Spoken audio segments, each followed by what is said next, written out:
The dogs in Pete's Pet Posse have been proven to help mental and emotional health, and because of that, these orange vests are quickly becoming one of the most popular things on campus.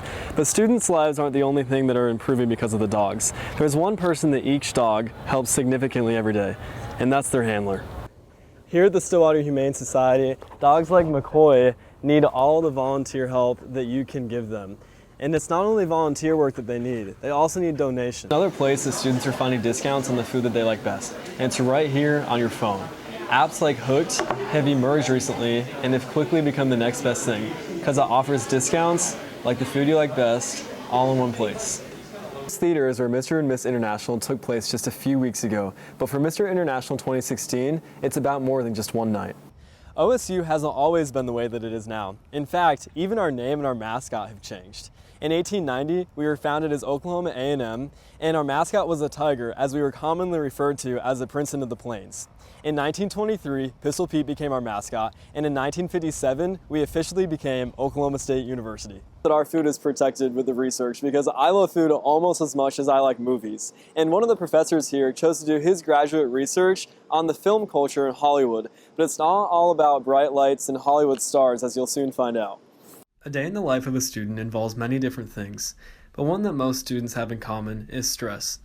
But at OSU, there is a program that seeks to reduce students' stress in a unique way. Pete's Pet Posse is a group of 28 trained and certified therapy dogs and their handlers. The posse is part of the First Cowgirl and Hargis' efforts to make OSU America's healthiest campus.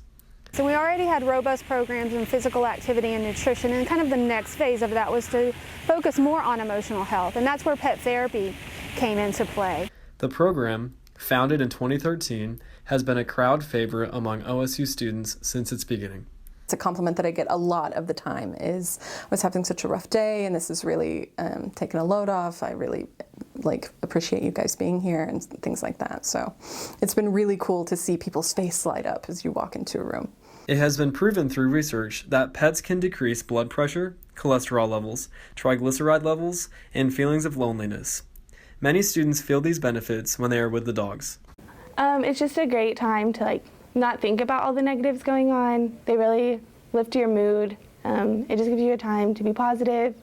They get your mind off of a lot of the negative things. The dogs in Pete's Pet Posse have been proven to help mental and emotional health, and because of that, these orange vests are quickly becoming one of the most popular things on campus. But students' lives aren't the only thing that are improving because of the dogs. There's one person that each dog helps significantly every day, and that's their handler. For me, the impact that I can have on other people, it's teaching me how to be a better human being and not necessarily so into myself. And having him with me takes away any sort of social anxiety that I've ever had about starting a conversation with a stranger. As the Cowboy family grows each year, members of the posse want to help everyone they can. So next time you see a dog with one of the orange vests, sit down and release some stress. With Pete's Corner, I'm Brandon Havens. If there's one thing students love more than food, it's cheap food. College students have a lot of bills: tuition, books, rent. The last thing they want to spend their hard-earned money on is dinner. Most OSU students eat at on-campus dining options or off-campus fast food restaurants. One of the reasons these are popular is because students usually have limited spaces to prepare food. When I was a freshman and I lived in Drummond, I didn't have very much room to cook. So then when I moved into my sorority house, I didn't have very much room to cook either. So I ate off campus a lot, and I still do a lot. Another major reason most students eat on campus or at a fast food restaurant is because they're on a limited budget. If someone buys a meal a day for $7, they will spend around $200 in 1 month. And most students buy more than one meal a day, which can easily add up to more than $500 in 1 month. Because of this, students have been looking for the best deals when deciding where to eat. The university has plenty of dining options for students, but places like Chick-fil-A or Jamba Juice aren't always the cheapest. But OSU does offer some affordable dining options. OSU student Babe Boland says she can find some deals like that at some places around campus.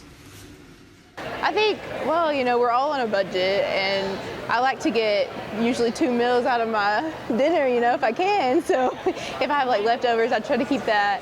And so I think I just, under $10 is good. So I just kind of scope out those deals if I can. There's another place that students are finding discounts on the food that they like best, and it's right here on your phone. Apps like Hooked have emerged recently and have quickly become the next best thing because it offers discounts like the food you like best all in one place. So this is the app Hooked. You just open it and it shows you all of the deals of the day. So this one right here is a free small Frosty at Wendy's with any purchase. And then you just open it up and show the person in the store. Whether it's cutting coupons from the Sunday paper or using the latest app, college students will always find the cheapest and most convenient way to eat their favorite food. With Pete's Corner, I'm Brandon Havens. Imagine a place where you can play with puppies while getting service hours. That place exists, and you need to look no further than the Stillwater Humane Society. Located just outside of town, the Humane Society is a volunteer-run organization that cares for cats and dogs in need of a home. Because it's a non-profit, the Humane Society relies heavily on the local community for support. Students are one of the biggest groups they get their volunteers from, and because of this, they are flexible enough to meet all students' schedules. We understand your schedule is busy, and don't ever be afraid that you're not going to spend enough time. If you have time to come down and walk one dog, do it. You can never spend too much or too little time here to make a difference. And don't feel like you have to come to the actual shelter to make a difference. You can always do things on campus or off-site. The Humane Society, on average, gets about 100 volunteers per month. Out of those, many come for short periods of time. But the Humane Society needs more than just volunteers to help their furry residents. Here at the Stillwater Humane Society, dogs like McCoy need all the volunteer help that you can give them. And it's not only volunteer work that they need, they also need donations. We do have a needs list that we keep up to date on our website. It's a lot of times cleaning supplies, things like paper towels and hand soap that we go through a lot of. Whether it's a Sunday afternoon spent cleaning food dishes, a quick study break to walk a dog, or a donation of some dog kibble, a visit to the Humane Society is full of excitement, energy, and lots of cuddles. For Pete's Corner, I'm Brandon Havens.